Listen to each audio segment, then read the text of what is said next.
Terminology Friday, terms I learned in law school. What is piercing the corporate veil? Why is it important? And what can we do to stay out of that situation? A corporation is considered a separate legal entity with a protective corporate veil.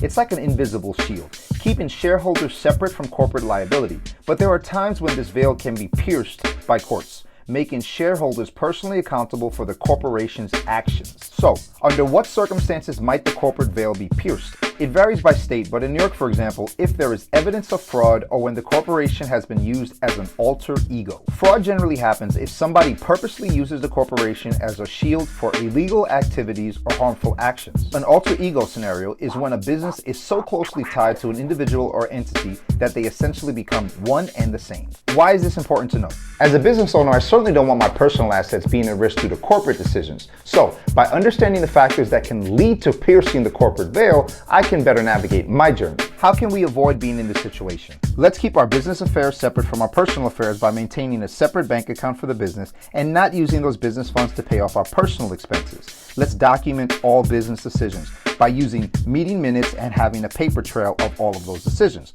Complying with all corporate formalities. This means such things as maintaining licenses, filing necessary reports, and paying annual fees. And obviously, we don't want to use the legal business to front an illegal business, unless you're a narco. But that's a totally different video for a totally different attorney that has nothing to do with me.